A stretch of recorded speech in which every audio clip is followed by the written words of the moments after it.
Hello everyone, আসসালামু আলাইকুম।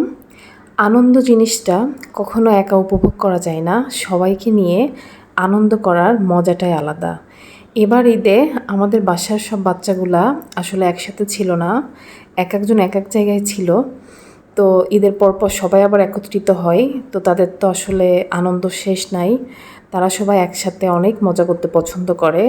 আর আমার মেয়েটা তো বাসায় কেউ আসলে অনেক বেশি খুশি হয়, মানে এমন একটা অবস্থা। আবার সবাই যখন চলে যায় তখন তার খুবই মন খারাপ হয়। আসলে সবাই বাসায় আসলেই ভালো লাগে, সবাই মিলে একসাথে গল্প করা, একসাথে খাওয়া দাওয়া, একসাথে ঘোরাঘুরি, আসলে অনেক বেশি ভালো সময় কাটে। বাট যার যার কর্মব্যস্ত জীবনে যার যার স্থানে তো যেতেই হবে, এটাই জীবন। এই জীবনকে মেনে নিয়ে আমাদের সবার চলতে হয়।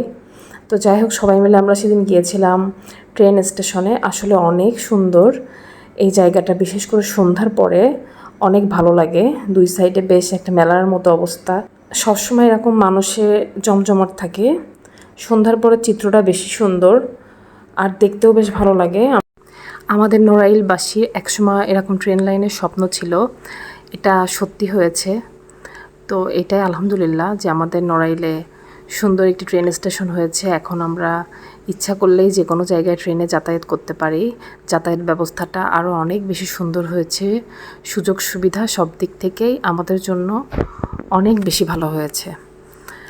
তো যাই হোক, এই যে বাচ্চাগুলো অনেক বেশি মজা করতেছিল। আর বাচ্চারা তো বাইরে গেলেই বাইরের খাবার তো মাস্ট, বাইরের খাবার খাওয়াটাই তাদের আনন্দ। যেটা দেখবে সেটাই খাবে, ভালো লাগলেও খাবে, না লাগলেও খাবে। আসলে এটাই তাদের আনন্দ। তাদের মাথার ভিতরে এটাই ঘুরে যে বাইরে যাওয়া মানে খাওয়া দাওয়া, তো খেতে তো হবেই। আর এই যে ইনি হচ্ছে আমাদের বড় ভাবি, আমাদের জন্য বাদাম কিনে এনেছিল। তো যাই হোক, তার সাথে একটু মজা করলাম। তারপরে এই যে, আর ঘোরাঘুরি করা সবার জন্যই উচিত। ঘোরাঘুরি করলে মন মানসিকতা সব কিছুই ভালো লাগে। আসলে একঘেয়েমি, যারা আসলে বাইরে বের হতে চায় না, তাদের মনটাও মানে বিষণ্ণ লাগে বা অস্থির লাগে। এই জন্য বাইরে মাঝে মাঝে সবারই যাওয়া উচিত। আর আমরা আর কি পার্সোনালি ঘোরাঘুরি করতে অনেক পছন্দ করি, সুযোগ পাইলেই মিস করি না। এটা তো ছোটোখাটো ঘোরাঘুরি, আর এমনি বাইরে যেতে, একটু দূরে যেতে তো আরও বেশি ভালো লাগে। তো এখন আর কি আমার ছোটো মেয়েটা যেহেতু অনেক ছোট, ওকে নিয়ে কোথাও যেতে পারি না। ও একটু বড় হলে ইনশাল্লাহ ঘোরাঘুরি করব। অনেক ঘোরাঘুরি করেছি, বাট তখন যেহেতু ভিডিও করতাম না তাই শেয়ার করা হয়। আর একটা সময় দেখা যাচ্ছে যে মানে বাইরে বের না হতে পারলে ভালো লাগতো না, বাট ইদানিং এমন একটা সিচুয়েশন হয়েছে যে বাইরে বের হতে ইচ্ছা করে না। কারণ আসলে ছোট একটা বাচ্চা থাকলে তার পেছনে অনেক বেশি টাইম দেওয়া লাগে, রাতে ঠিকমতো ঘুম হয় না। এই ফিলটা আমার মতো যাদের কোলে ছোট বাচ্চা আছে সেই মায়েরাই বুঝতে পারবে, হয়তো বা অনেকেই বুঝবে না। তো যাই হোক, এই প্রসঙ্গে কথা আর নাই বলি। তো এই যে তারা হাঁটাহাঁটি করতেছিল, এখানে মোটামুটি আসলে নিরিবিলি একটা জায়গা, হালকা ঘোরাঘুরির জন্য আর কি, একটু হাঁটাহাঁটি, বসে একটু গল্প করার জন্য সুন্দর জায়গা। আর আসলে ওই দিন অনেক বেশি গরম পড়েছিল, নিজেরা অনেক বেশি ক্লান্ত হয়ে পড়েছিলাম। আমরা ক্লান্ত হলেও যে ছোট ছোট বাচ্চাগুলো ছিল তারা ক্লান্ত হয়নি, কারণ তাদের এনার্জি অনেক বেশি। তাদের ঘুরতে আর বাইরের খাবার খাওয়া, খেলাধুলায় কোনো ক্লান্তি নাই। বাট যখনই তাদের পড়াশোনা পুরোদমে শুরু হয়ে যায় তখন তারা অনেক বেশি ক্লান্ত হয়ে যায়। তো যাই হোক, সব বাচ্চাদের এটাই হচ্ছে স্বভাব।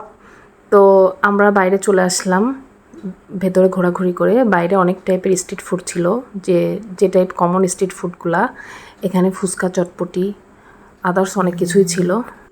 বাট অনেক বেশি গরমে কেউই এগুলো খেতে চাচ্ছিল না। ওদের কাছে বললাম কি খাবা, তারা সবাই ঠান্ডা ঠান্ডা কিছুই খেতে চাচ্ছিল। তো এখানে ঠান্ডা খাওয়ার মতো তেমন কিছুই ছিল না। তো একটা শরবতের দোকান ছিল, ওখানে মোটামুটি ওই যে লেবু পানি টাইপ, তারপরে অরেঞ্জ জুস।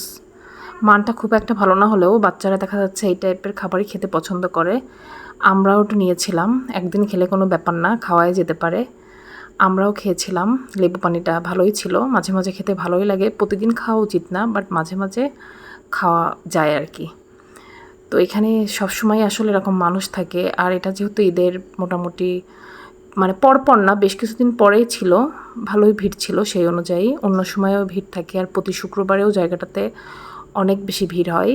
এখানে মোটামুটি এখন সবাই ঘুরতেই যায়, কারণ সন্ধ্যার সময় বেশ সুন্দর, বাইরের পরিবেশটা আরও সুন্দর, একটু অন্যরকম লাগে দেখতে। তো খুবই সুন্দর হয়েছে আমাদের ট্রেন স্টেশনটি। তো যারা নড়াইলে আছেন তারা তো জানেন, আর যারা নড়াইলে আসবেন অবশ্যই এখানে ঘুরবেন, আপনাদের অনেক বেশি ভালো লাগবে। তো আমার আজকের ভিডিওটি কেমন হয়েছে অবশ্যই সবাই জানাবেন।